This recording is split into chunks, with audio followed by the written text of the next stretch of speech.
Yeah, so I'm Maziyar Ghiabi. I'm an associate professor of social sciences at the University of Exeter.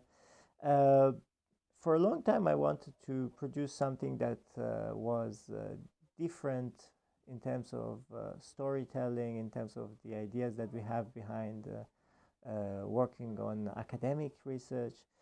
And and when I was an adolescent, I was enamored of a graphic novel character whose name is Corto Maltese, an Italian graphic novelist, uh, one of the first artists to turn graphic novels into actual world literature.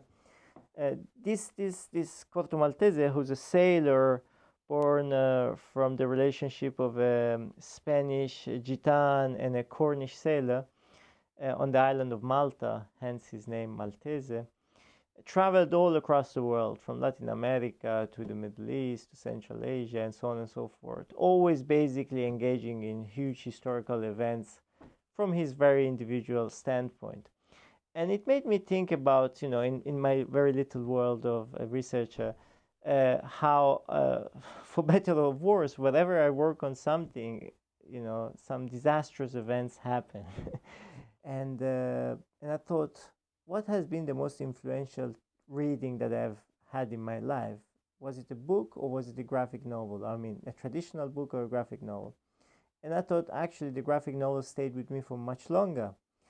And so, you know, as things in life and in work happen, I uh, had some funding that I could use for producing a graphic novel. So I reached out to one of the favorite artists that I've been reading about, whose name is Igor Tuveri, alias Igor, and I shared with him this idea of working on a graphic novel based on real life stories that I've collected in Lebanon over the past 10 years. And he was very enthusiastic about it, and we started working on the story.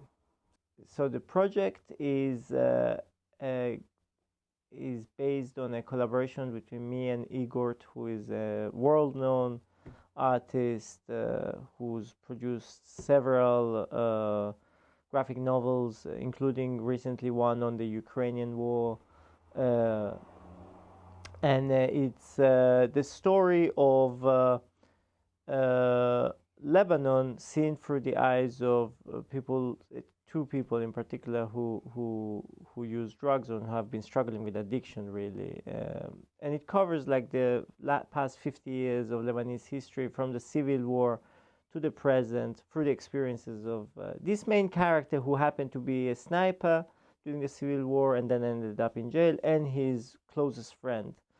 Uh, and the adventures and the challenges that they've faced following the like sort of the period in prison and all of that. So I can't say much more because otherwise I'll spoil the story. But yeah,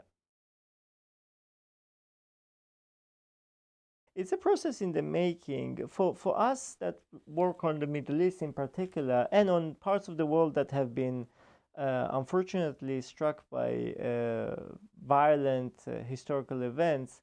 It becomes very important to be able to tell the stories of people we work with, both in history, if you work on the historical past, on archives, or in the present, if you do, as I do, ethnography.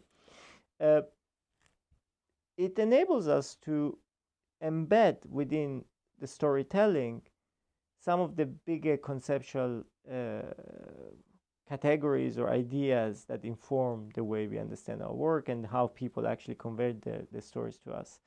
But it is also a good strategy to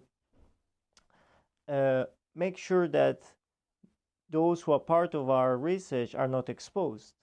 Because sometimes, of course, there are political sensitivities, there are concerns about anonymity or privacy that, once translated into a research piece, are often hard to disguise, are hard to conceal. So through the work of a graphic novel, for instance, that's possible, because of course there's a level of fictionalization in the illustrations. The graphic novel needs to be read, so part of the research ideas, and the data really it is fictionalized in order to make it readable to a wider public. This is, as I said, is the story of Lebanon seen as through the life experiences of people who have been in the drug life world, in the world of drugs, either because they were trafficking drugs, or because they were using drugs, or because they were seeking help to kick off their addiction, so-called. So is their small existences with their daily troubles, in and out of prison or in and out of war and displacement, constituting the history of Lebanon as it happens today. In particular, of course, there is this idea of addiction. Addiction is a very complex idea, the definition of which is absolutely not clear, not even to biomedical researchers or to the people who experiences it themselves. So we play with this idea in which we don't come out in the graphic novel to say this is addiction, this is what it is, and that's how we understand it. We try to understand it through the storytelling process of the existential trajectory of someone's life, who maybe happened to be a sniper during the Lebanese civil war, who, of course, the life of a soldier involves many different difficult things, including using drugs, being intoxicated, dealing with what people come to call trauma.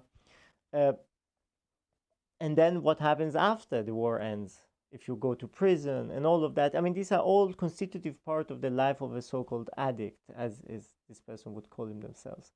And these are all based also on actual real-life interviews that we carried out in Lebanon over the past 5-6 years, but that have been reproduced in a collage form, so complementing one story with another so that you can make it invisible in their identity, so people cannot identify actual characters.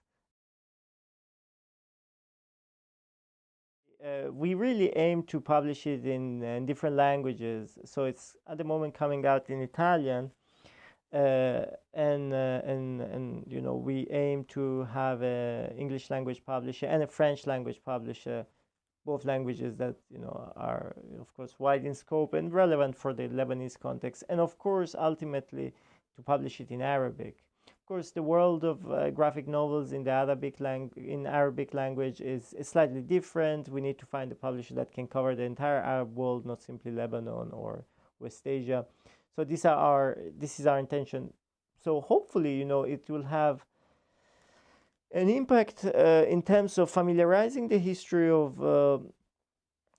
drugs in Lebanon, of drugs and human relationships in context of disruption, but possibly also reflecting on how, you know, many of the ideas that we have about people who use drugs are often stigmatizing and very superficial, and, you know, a sort of deeper engagement with the human condition makes you understand both what is to be a human, but also what is history and the relationship between human and history. These are the kind of big questions that we often ask.